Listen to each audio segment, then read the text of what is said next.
get that true case study of seeing how people move. I'm here to give y'all some authentic Jersey Club vibe. Every night you should be opening your soul. The Black experience is unmatched. It's untouched. I feel it's innate, and I feel it's wanted. It has everything to do with who I am as a songwriter, who I am as a creative, and who I am as just a person.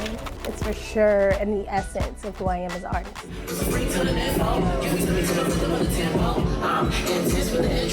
I think right now is the prime time for anybody that loves club or makes club, whether you're from Jersey, Baltimore, Philly, like now's our time. I think comedy is a Trojan horse of a strategy to unify those with differing opinions, differing ideals. We can find commonality in the laugh, in being human. I give him your IG, I said, that's why I got so many dick pics in my fucking DMs. I get to express the pain and the struggle of being a comedian. I love it. I love sharing the authenticity. Making people laugh, to give someone a temporary escape from whatever they're going through is always the ultimate payoff. When crackheads see you running, that shit turns to the ghetto X Games. They be like, go ahead, baby, pick your knees up, baby. Put your elbows, baby. Atlanta makes you a feistier comedian, I'll say that. You experience this game different. I just like making people laugh, man. It's a joy that brings, me joy. When I'm down, making somebody else laugh, I don't know, it's a medium. Like, it brings my negativity somewhat positive. I think I'm addicted to this. I think it's actually a problem.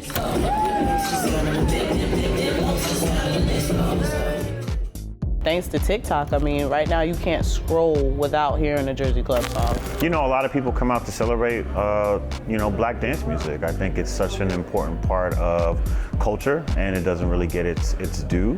I just want to make sure that people are coming out and celebrating that people kind of really understand where it comes from, and really start to build that admiration and that respect for Black dance music as well.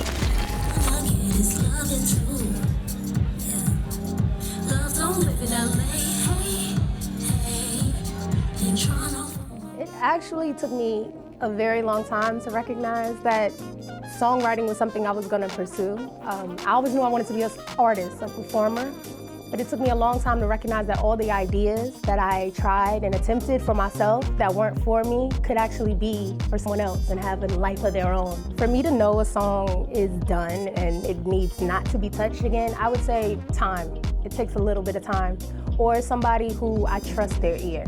What makes me know a song is completely ready is how I feel.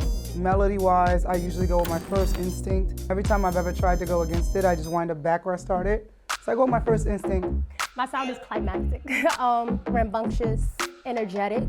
I feel like you don't know what you're gonna get from me, it'll sneak up on you. My style of songwriting is street, direct. It's storytelling. Usually I know a song is done if I feel really good listening to it. And I want to hear it over and over and over again. When I decided to leave corporate, it was right after George Floyd. I didn't see an immediate impact. So I decided, let me go ahead and do it through comedy. My creative process is just life. I take real things, take it to the stage, and try to figure it out from there. The line I heard was that the best way to tell someone the truth is to make them laugh. I'm not saying that's what we're meant to do, but I think that's an easier way for us to heal. That's the fun part of comedy. It's my job to make that connection.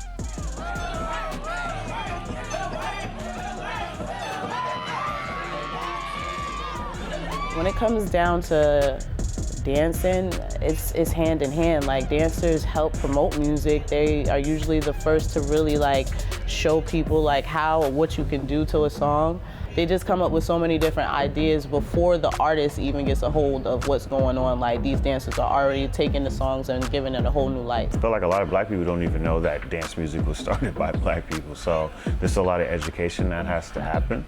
As long as people know where it came from, whether it's Baltimore Club, whether it's Philly, Jersey, like I said, knowing the roots of where the actual sound comes from, I'd say go crazy with it. I'm here for it.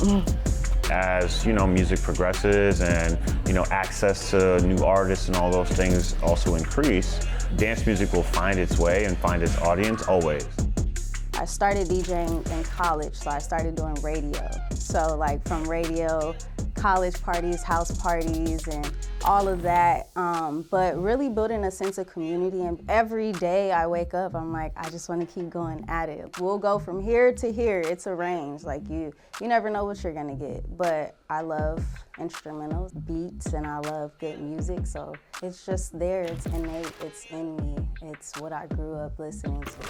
Being Black affects my position as an agency owner in a positive way to me, because you rarely see Black-owned businesses by women thrive in this industry. And although we have a lot of barriers that we have to cross, I think it's a specific niche that a lot of people are looking for. We have writers from Beyonce and Farrah Fawcett, who is just like an icon in the making. I'm excited for all of them. I'm a girl's girl too, so go girl.